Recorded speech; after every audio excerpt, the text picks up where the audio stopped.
जे मैयासो बार'लाम्फा थियेटारनि बिगोमा उपेन बर'आ आं अर्गेनाइजारनि सायाव मोनसे एलिगेसन होदों।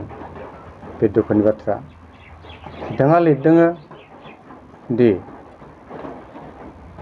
बार'लाम्फा थियेटारनि अर्गेनाइजारा बिगोमानिफ्राय गोबां रां लानानै खारबाय। बे जोबोद दुखुनांथाव बाथ्रा। खारखोमानानै दं, जोबोद दुखुनि बाथ्रा। नाथाय आं खारखोमायाखै। थांनाय 19 तारिखनिफ्राय बिथांनि न'निफ्राय ओंखारबोबाय। मैया 30 तारिखसिम आं नांथाबना दंमोन फिल्डआव। बिथाङा नंगौ, बिथाङा सम सम आंनो फन खालामोमोन। हुरा आं सम लानानै फननि रिप्लाइ होनो हायामोन, फन हमनो हायामोन। थेवब्लाबो आं मेसेजआव लिरना हरोमोन जे आदा आं ओरैबायदियाव दं। जोबथायाव आं नैखौसो फोरमायहरदोंमोन मेसेजआव जे उदालगुरि सानजा दैफां नोलोबारि बाथौ आश्रमाव 29 तारिखआव मोनसे एग्रिमेन्ट जागोन। बे एग्रिमेन्टखौ लानानै आं थांनोसै होननानै आं सानदोंमोन आरो बुंहरदोंबो आरो मेसेजाव लिरनानै हरदोंमोन। दा बे एग्रिमेन्टखौ बिथां बिगोमाया गावनि मानसि थिनहरनानै आं सहैनायनि सिगां खामलायलांबाय। आं बाहाय बाजानाय गैया, गोजोननायसो दं जे आंनि खामानिया सहाय खालामनायनि थाखाय। दा रां लानानै खारनाय बाथ्राया नंगौ, आं रां लादोंमोन जे गिबियाव एडभान्स हिसाबै 10,000, 5,000, 15,000, पेन्डेलनिफ्राय 5,000 आरो बिथाङा जुदि हमोबा आङो 1,000, 2,000 माने खारदिंनायनि थाखाय बाहायनायखौ जुदि हमोब्ला 25,000सो जाहैनोबो हागौ।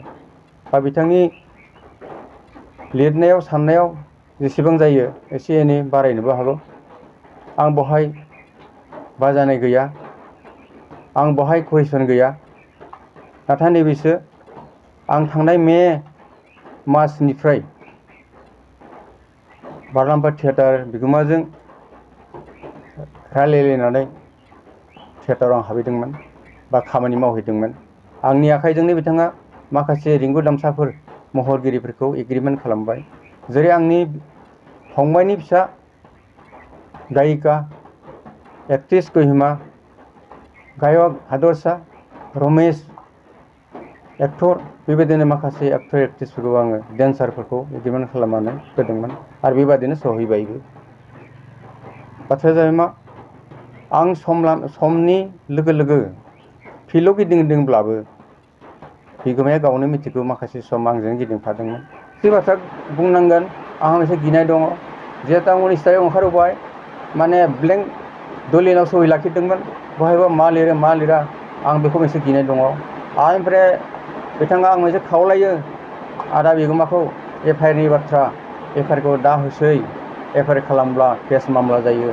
आं जेसेबां खारगोन केस होग्रायाबो खारनांगोन, बेखौ दा खालामसै। थियेटार जगतआव जाहाथे बेबादि मोनसे अगाले नायथावै खोनासंथावै बड' रायजो राजानि गेजेराव जाहाथे सोमजिखाङा, बेबादि मोनसे जाथाया जाया। आरो बिनि थाखाय FIR होनायखौबो आङो बोखांना लाथों बा होनाङा होननानै आं एकदम गोसो गोथारै खावलायनाय थाबाय। एग्रिमेन्टआ नैबादिमोन, आंनि दरमा हायनायनि बाथ्राया जे मासआ 45,000मोन। आं 45,000 नङाबा सोलिनो हाया होननानै आं बुंनांदोंमोन।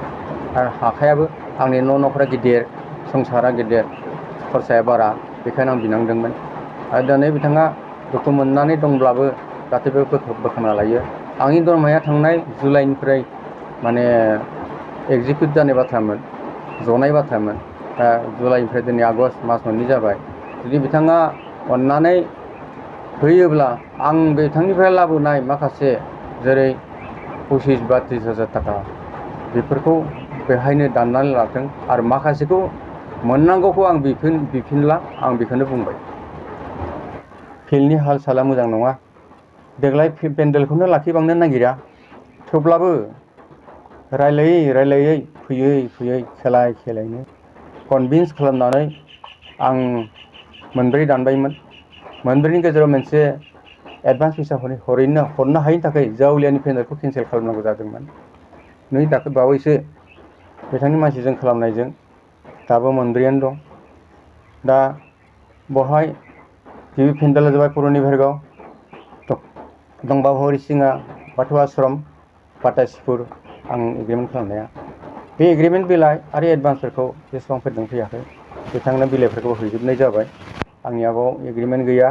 एग्रिमेन्ट बिलाइ दं होनबा मोनसे पेन्डेलनि दङ, फोसाव बिलाइ दङ, आंनियाव माखासे बायदि डकुमेन्ट जेबो गैया। खारन पस्टार थानांगौआ गिदिर पस्टार दिहुननायनि बाथ्रा दङ। बे गिदिर पस्टार दिहुननानैसो फिलआप होनायनि बाथ्रा दंमोन। दा आदा बिगोमाया जुदि आंनि मावनाय स्टाइलाव एबा आं सानदोंमोन जेनेबा उनिशटायाव ओंखारबोनानै आं पेन्डेल मोनागौमानि बिनि सायाव सहैनो हाया, माने लासिंसिं जायो।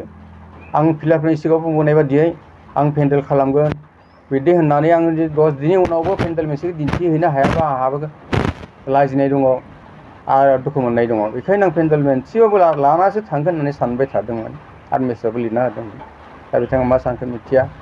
आंनि सायाव ओरैबायदि एलिगेसन होबाय, बिथाङा ओरैबायदि खारखोमाबाय आरो बिथांखौ माने ओरैबायदि माने सोरबा कमिटिजों थांब्ला एग्रिमेन्ट खालामनाङा आरो सोरबा नुयोब्ला ओरैबायदि फन नाम्बाराव खबर खालाम। आंखौ माने ओरैबायदि सिखावनि सायाव सिखाव बानायबाय। आंथ' बेबायदि सिखावबो नङा, डकाइतबो नङा। आं समाजनि खामानि मावग्रा। आं बिभिन्न ससियेल अर्गेनाइजेसनफोराव आं लोब्बा दङ, दाबो दङ आरो बिथांनि थियेटारा थांना थानायखौ आं जेब्लायबो हामगायो।